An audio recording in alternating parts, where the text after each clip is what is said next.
Today we are going to the first part of the 20th century, so sit back as we go to Japan. Sada Abe was born on the 28th of May, 1905, in the Kanda district of Tokyo. She was the seventh of 8 children born to her parents, Shigeyoshi and Katsu Sadlu.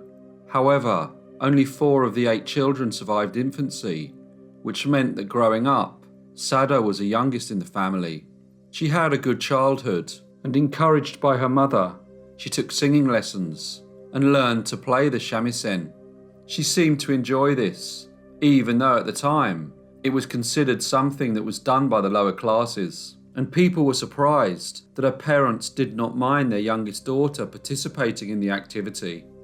At the age of 15, Sada's life suddenly changed. She had started to spend time outside her house, and her parents were concerned with the young people she was spending time with. Their concerns were correct, as Sada was assaulted by one of the boys who hung around in the same crowd as she did. This had a profound effect on her, and despite the support of her family, she became more distant, started misbehaving, wearing makeup, and no longer obeyed her father. Although in Japanese society, the men were considered the head of the family, things were starting to change, and far more women were going out to work. By 1920, when Sada was 15 years old, women accounted for over 60% of the Japanese industrial workforce. Sada, however, was becoming a disrespectful and badly behaved teenager, so in an attempt to try and get their daughter's life back on the right track, Sada's parents sent her to work in a geisha house in Yokohama. By now she was 17 years old, and becoming a geisha at this age proved to be somewhat problematic. Many of the girls she worked with had been brought up entirely within the geisha structure. Others had begun their training in their early teens, and Sada was never thought of as a genuine geisha by the other girls. Instead, they considered her more like a prostitute. She had benefited from a far better education than her counterparts, and knew far more about the world and life in general. This made her popular with many clients. However, after 4 years working in the geisha house, she contracted syphilis. In 1925, the disease could be controlled, but not cured, which meant that she would now have to be subjected to regular examinations. This was something that geisha girls did not have to do, unlike legally sanctioned prostitutes. So Sada decided that if she was now going to be treated like a prostitute, she would be better off leaving the geisha house and working in one of the many brothels in the city. Working in these establishments, however, came with a certain degree of problems and dangers. Young ladies that worked in geisha houses were protected by the reputation and custom of the institution.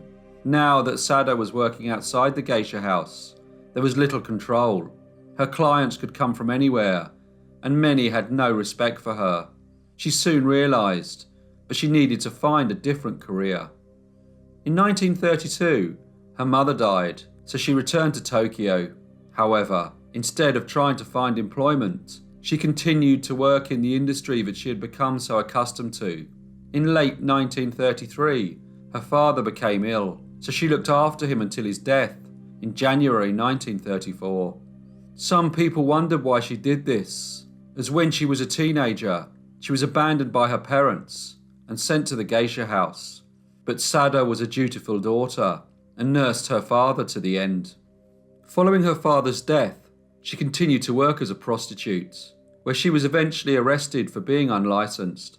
Fortunately, her bail was paid by a client, who then paid her to be his mistress. He gave her money and a place to live, but this gentleman was married and had no plans to leave his wife. Sada was determined to make a better life for herself, so she left Tokyo and went to live 265 kilometers away in the city of Nagoya. By now it was 1936, and she was 31 years old. She found employment in a restaurant where she met a professor named Goro Omiya, and soon the two started a relationship. They kept it secret, as Goro had a desire to enter politics, and a relationship with Sada was not something that would aid his ambitions. He did, however, want to help his mistress and encouraged her to take control of her finances. He also helped her obtain a training position in a small but very successful restaurant back in Tokyo. The restaurant was founded by a successful businessman named Kichiso Ishida. He was 40 years old and had started his restaurant 16 years earlier. By 1936, it had gained an extremely favourable reputation and was frequented by many high society Tokyo residents. Kichiso, however, had a reputation of being a ladies' man, and soon after Sada started working in the restaurant, the two of them started a relationship. The relationship was intense, and Kichiso would take the new woman in his life away for weekends, whilst leaving the running of his business in the hands of his wife. Sada soon became obsessed with him and began drinking. She realised that he would not leave his wife, and that their intense relationship would one day end.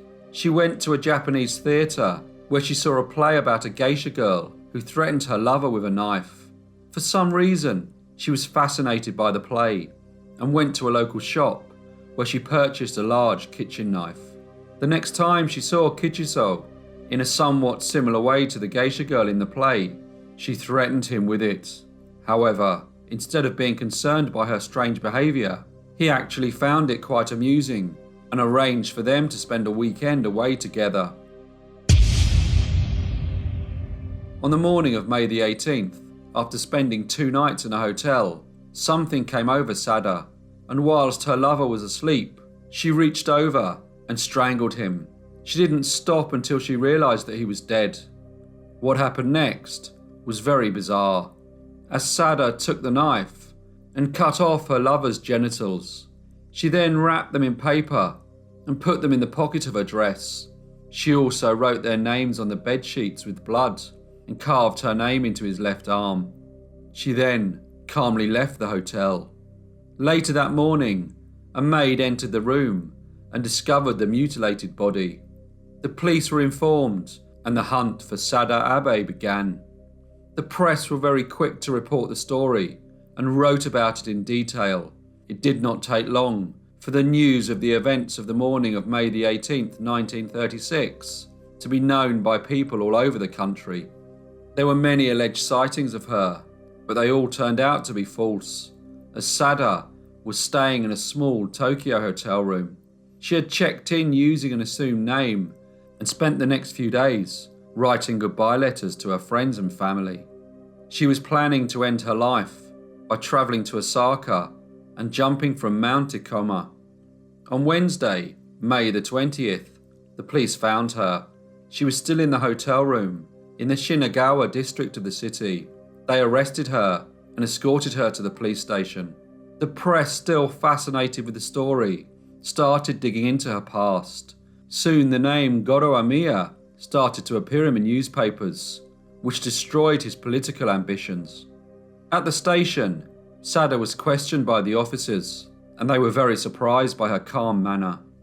She explained to them that as Kichiso was married, she knew that she could never be with him, but she could not stand thinking of him being with another woman. She thought that if she killed him, he would never be embraced by anyone else again, and she would have been the last woman to have been intimate with him. The press continued to report the story, and by now, the whole of Japan was gripped by the case. But it was not just the newspapers that reported the story.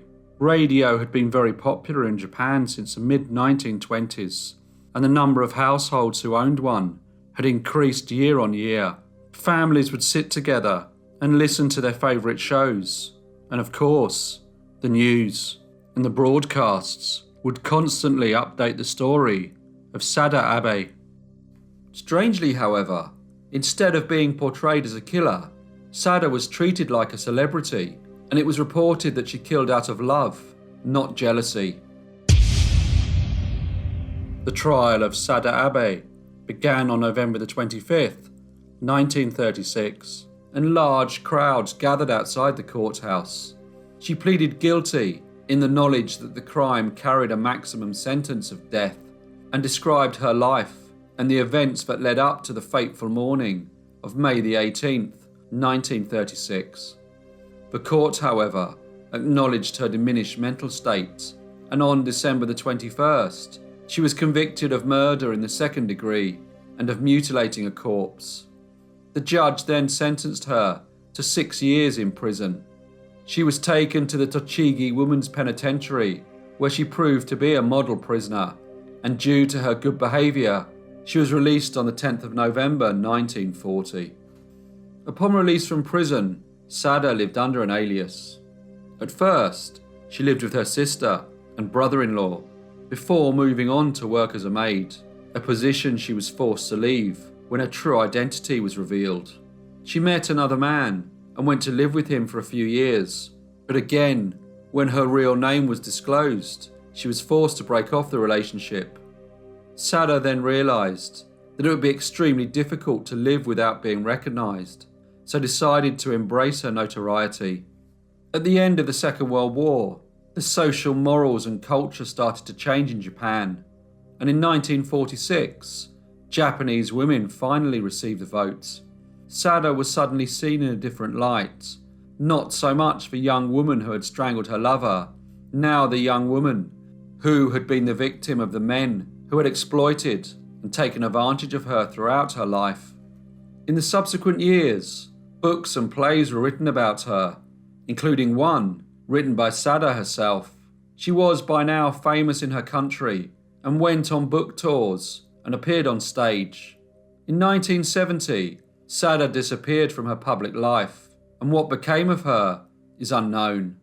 It is claimed that the film director, Nagisa Ashima, managed to track her down to the Kansai countryside, where she had decided to see out her remaining years in the tranquil surroundings of a Buddhist nunnery.